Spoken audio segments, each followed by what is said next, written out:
Think about the bacteria in your gut. It's like a rainforest. We're beginning to realize that the rainforest starts to grow from the first days of life, so that all those interactions are optimal for the human condition, the human being.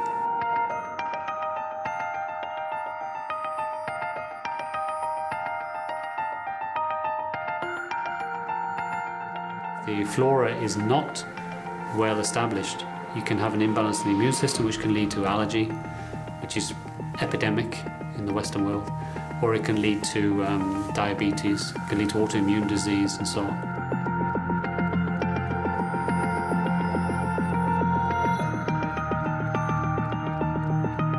The hygiene hypothesis is a major hypothesis which really says that our Western way of living, the modern way of living, is very clean. It means that our babies, in the early years of their life, they're, let's say, not exposed to a natural bacterial environment. And those bacteria are triggers for the immune system of the baby. A little bit of dirt doesn't hurt. The fact that you have it on your hands and it's in the baby's environment is not a negative thing for the baby. That's what babies do. They creep around, they get in the stuff, and it goes in the GI tract and it develops their system to protect them for the future. So really the whole probiotic idea in the hygiene hypothesis is to add back bacteria which are missing. Probiotic is a live microorganism that generates health benefit in the human. So there's a lot of stuff out there which is not documented, which goes under the name of probiotic, but the real true probiotics are only very few bacteria. And Reuteri is one of those. The indigenous nature of Reuteri is one of the unique characteristics of this particular bacteria. So it's not something you get with your food, it's something that should be with you in your GI tract from birth to death. Unfortunately, in the humans, it's beginning to disappear, and we want to replace it back in there.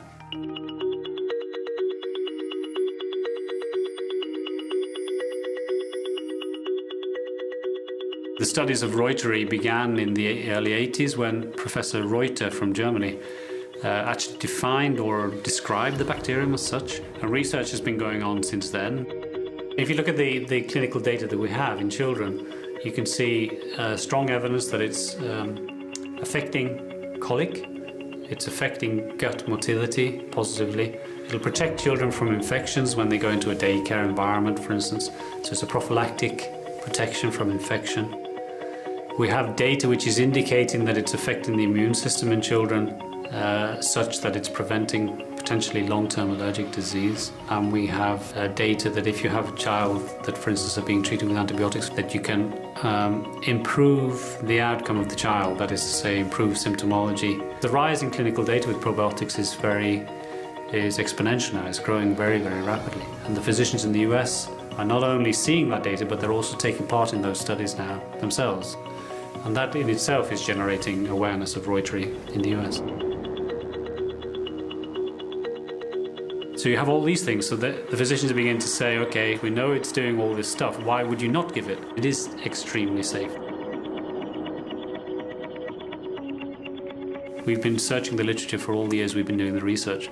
We never see any, let's say, true adverse events of Lactobacillus reuteri in babies, adults, children, or anybody.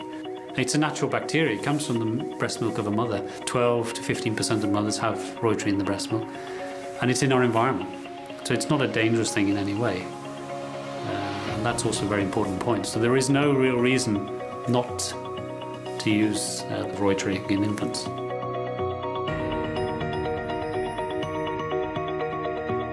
If you do take Reuteri, you can get colonization of the human stomach with the probiotic. So it tolerates the acid of the human stomach. It tolerates the bile. So when it comes down into the small intestine, it colonizes throughout the GI tract. Some of the early work which was done in avia, in chickens and turkeys, and was also done in rats and mice, show clearly that if you give these animals Lactobacillus reuteri from the very early age, you can actually mature the GI tract. You can get growth of the length of the villi and deepening of the crypts. The bigger the villi, the more surface area you have, the more nutritional uptake you're going to get, the more healthy the gut. In the ileum, you can actually see an elevation of what are called CD4 T helper cells. And when we did the Danish study, where we took the biopsies from the ileum of volunteers, we could again see exactly the same effect on the CD4 T helper cells. We postulate that this is really one of the basic mechanisms of how the immune system is being affected by Lactobacillus reuteri intake. In other studies, we've looked at premature babies in the NICU, And you can see these babies, they grow better, they get off parenteral nutrition, which is nutrition through the arm as opposed to enteral nutrition. They come out of the hospital in half the time in the initial studies. So there are many aspects here which show that this kind of effect on the gut function is leading to a generally improved, should we say, growth and development of the babies, which is one major aspect of why you should give that.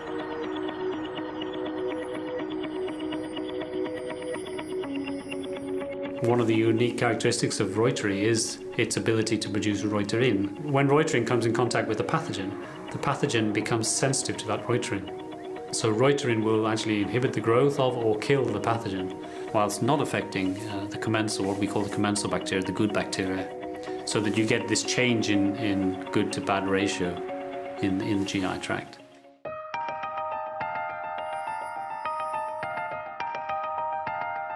I worked in the pharmaceutical industry before, and everybody was looking at new chemical entities and trying to design drugs and trying to do all sorts of stuff, and really looking outside instead of inside. Our optimal health is defined by this ecological small world. This field is really going to be an open field for medicine for a long time to come.